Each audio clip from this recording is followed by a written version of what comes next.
Olá, tudo bem? Está começando mais um podcast Frequência Jurídica, o local em que você se atualiza de tudo que ocorre aqui no Judiciário Piauiense. Hoje estamos com o Superintendente de Gestão de Contratos e Convênios do Tribunal de Justiça do Piauí, o Dr. Brandon Matheus. Doutor, seja muito bem-vindo ao Frequência Jurídica. Obrigado, Guilherme. Primeiramente, queria agradecer pelo esse convite da Assessoria de Comunicação do Tribunal e dizer que é um prazer estar aqui nesse programa com vocês. Doutor, para começar, o que exatamente faz a Superintendência de Gestão de Contratos daqui do TJ? Bom, a Superintendência de Gestão de Contratos, ela é uma subunidade vinculada à Secretaria-Geral e a nossa função é basicamente fazer o gerenciamento da execução desses contratos.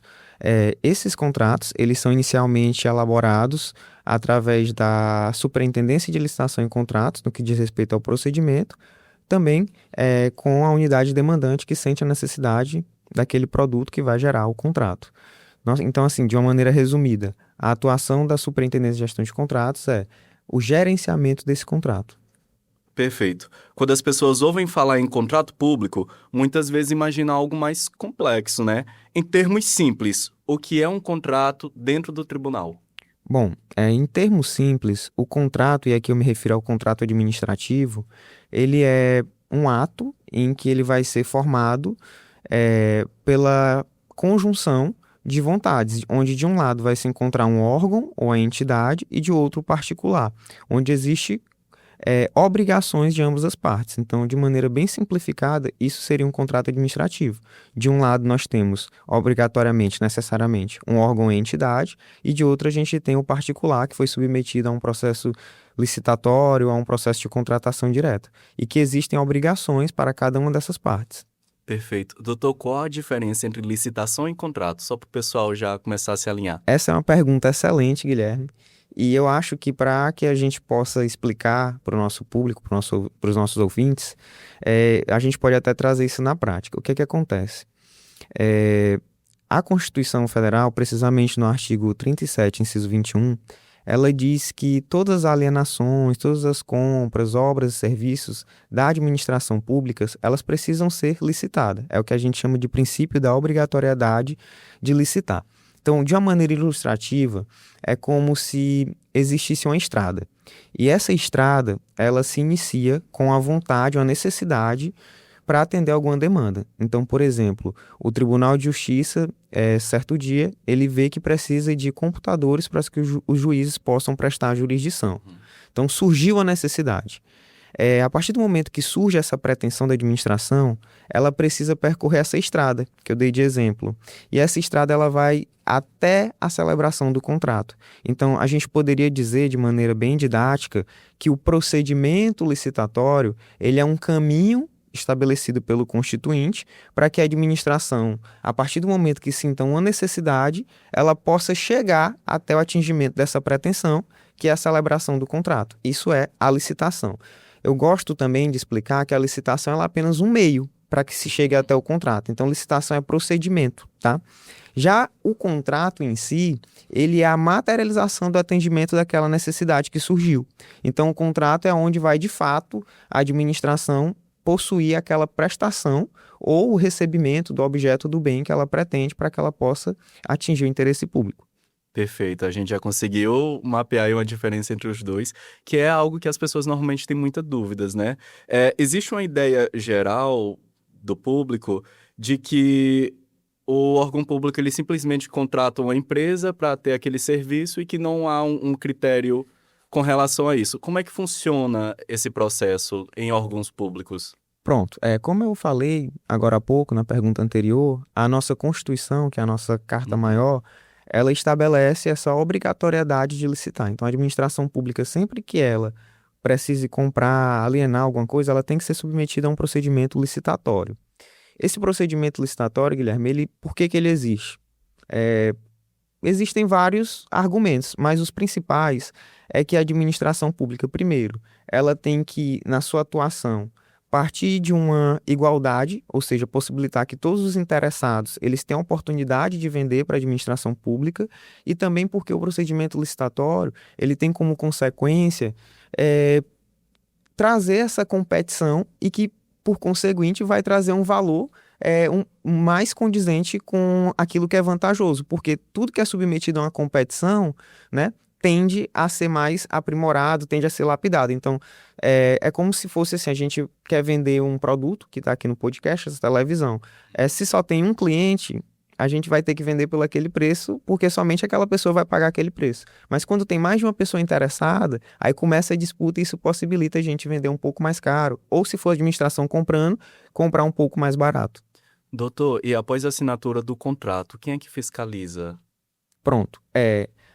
O contrato, ele sendo assinado, né, ele vai ser fiscalizado, como o próprio nome da atividade já traz, pela fiscalização contratual. Qual é o fundamento dessa fiscalização contratual? O artigo 104 da Lei de Licitação, a 14.133, ele diz que esse regime jurídico da administração pública, ele traz certas prerrogativas, mas também ele traz deveres.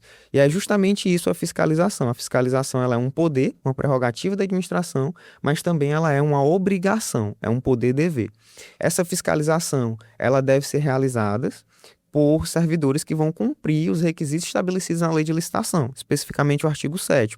Então, por exemplo, tem que ser preferencialmente um servidor efetivo, tem que ter formação compatível, certificado por escola de governo, não pode ter relação de parentesco com aquela pessoa que ele vai fiscalizar, com a empresa que ele vai fiscalizar, e ela é designada pela autoridade superior do órgão, ou por quem as normas de organização interna definirem. Então, trazendo para um caso prático, foi celebrado um contrato, o presidente, ou se ele delega essa competência para quem a norma estabelece, e no caso do tribunal, para a secretária-geral, ela vai designar aquele fiscal. E o fiscal ele passa a ser, portanto, o representante da administração na execução daquele contrato. Ele vai fiscalizar ali, passo a passo, como aquilo está sendo prestado, porque é uma obrigação e uma prerrogativa também da administração. Doutor, e o que acontece quando essa empresa não entrega aquele serviço contratado, não entrega da forma que deveria ser entregue? Ótimo. Como eu falei, Guilherme, o contrato, quando a gente tentou conceituar, em que pese a nova lei de licitação, ela não traga um conceito para contrato, mas a gente já tinha essa conceituação prevista na lei anterior e que nada muda, só foi mesmo uma questão de organização legislativa, ele tem obrigações recíprocas, né? Então, quando o contrato é celebrado, é imposto ao particular a obrigação de entregar aquele objeto em tantos dias, é obrigado a executar os serviços em um período pré-determinado. E quando esse particular ele não cumpre isso, portanto não entrega como você questionou, isso vai gerar descumprimento de cláusulas contratuais. E também é uma prerrogativa da administração sancionar, após o devido processo administrativo disciplinar, aqueles particulares que não cumprem o contrato. Para também exemplificar e trazer um maior entendimento para os nossos ouvintes, nos contratos de direito privado, a gente é pautado por uma relação de horizontalidade. Então, o particular com o particular ficam no mesmo nível. Quando a gente fala de contrato administrativo, a gente tem uma relação de verticalidade. Por quê? A administração pública está numa posição superior e o particular numa posição mais inferior.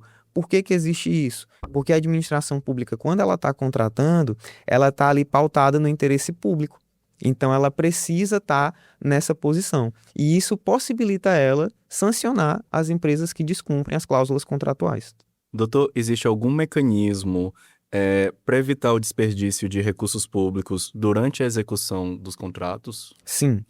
O principal mecanismo para que não se tenha desperdício de recursos públicos é um contrato que seja bem fiscalizado e gerenciado. Então, a empresa, quando ela vai executar o contrato, ela vai executar do jeito que ela acha que é o correto, mas é necessário que o fiscal esteja ali avaliando se aquilo que ela está executando está nos termos, por exemplo, do que foi estabelecido no termo de referência, que faz parte do contrato, e das cláusulas contratuais propriamente ditas. A título, eu posso trazer aqui, Guilherme, se me permita, nesse biênio 25 e 26, e especificamente no ano de 2025, a gestão de contrato ela conseguiu recuperar em torno de 2,5 milhões de reais em negociações com empresas contratadas, seja por detecção de pagamentos anteriores feito a maior, Uhum. seja por negociação para renovação do contrato, porque para que a gente renove o contrato, o artigo 107 da 14.133, ele exige que esse contrato seja mais vantajoso do que realizar uma nova licitação. Olha a ideia do legislador. Em vez de tu fazer uma nova licitação, que é caro, é muito Uhum. caro, se for mais vantajoso, só mantém aquele contrato, se ele for um serviço contínuo, tá? Então, a gente negocia com essa empresa na hora de renovar, fala assim, olha, o seu preço está um pouquinho mais alto do que as novas pesquisas de mercado, a gente precisa reduzir esse preço para que tenha essa prorrogação. E nós tivemos muito sucesso nesse aspecto. No relatório apresentado à administração, foi recuperado em torno de 2,5 milhões no ano de 2025. Perfeito. Já que o senhor entrou nessa temática mais voltada à parte da gestão estratégica, como é que a tecnologia ela tem ajudado o tribunal a acompanhar os contratos e garantir essa maior eficiência? Bom, a tecnologia ela é essencial e eu acredito que ela vem para auxiliar essa atividade de gestão e fiscalização dos contratos. Para ser sincero, nós estamos inclusive em tratativas com o Dr. Sávio no desenvolvimento de um novo sistema para a Superintendência de Gestão de Contratos. A fim de quê? A fim de dar maior subsídio para a fiscalização nessas atividades de acompanhamento do contrato. E que está alinhado com a pergunta também que você fez anteriormente, né? Esse acompanhamento passo a passo para reduzir o gasto público e esse gasto ser feito de uma maneira mais eficiente. Então, para responder de maneira objetiva a sua pergunta, eu entendo que o uso da tecnologia ela vem para auxiliar, para trazer mais informações e apoiar as decisões, fazendo com que a administração ela seja mais eficiente, ou seja, ela adote atos gastando o menor número de recurso possível, atingindo o interesse público. Doutor, muitas pessoas pensam que a burocracia é um problema. Na sua visão, qual a diferença entre a burocracia necessária e o excesso de burocracia?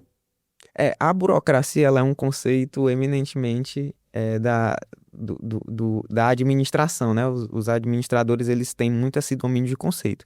Então, assim, eu vou te responder de uma forma que você vai me dizer se eu respondi ou não a sua pergunta. Mas o que é que eu penso? É, eu gosto de trocar a palavra burocracia por segurança jurídica. Perfeito. A atuação da SGC, pelo menos o que a gente tenta sempre, é desvinculado dessa ideia de burocracia. Ainda que eu saiba que o conceito técnico de burocracia não é algo ruim, entendeu? Uhum. Mas o que é que a gente tenta? Nós tentamos atingir o interesse público, trazendo segurança jurídica para a gestão, trazendo segurança jurídica para a fiscalização e principalmente para a autoridade superior do Tribunal de Justiça. Então, é como se eu tivesse que equilibrar na minha atividade como atender esse interesse público de maneira rápida, eficiente e eficaz, mas que também traga segurança jurídica para o Tribunal de Justiça. E isso que eu sempre tento pautar a atuação da Superintendência de Gestão de Contratos. Perfeito, doutor.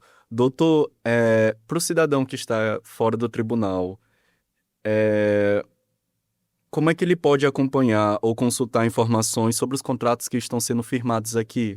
Bom, essa pergunta é muito interessante, Guilherme, porque é um dos princípios da lei de licitação, a transparência, né?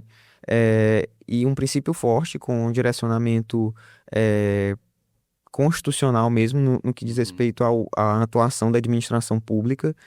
E por força da lei de licitação, todo contrato, como requisito de eficácia daquele contrato, ele deve ser publicado no Portal Nacional de Contratações Públicas.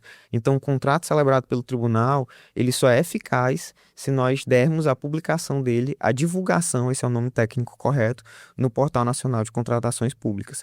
Para além disso, a administração ela também disponibiliza na aba do site do Tribunal Transparência todos os nossos contratos, e aí eu me refiro ao contrato como um gênero, do qual pode Uhum. ser espécie, a carta-contrato, a ordem de fornecimento, todo esse tipo de documento, tá tudo no portal da transparência com os documentos essenciais, seja da licitação, seja da gestão contratual, como, por exemplo, termos aditivos em alterações desse contrato, apostilamento, a fim de que a sociedade ela possa realizar esse controle que é necessário para a nossa atuação, junto com os órgãos também de controle.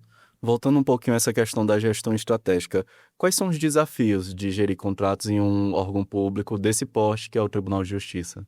Olha, é um desafio muito grande. O tribunal, ele tem uma abrangência de- regionalizada no estado do Piauí, então Uhum. o tribunal ele precisa atender as mais diversas comarcas do estado do Piauí, com obras, com materiais. Então, o tribunal ele tem uma certa atuação, de fato, nessa área de licitações e gestão de contrato.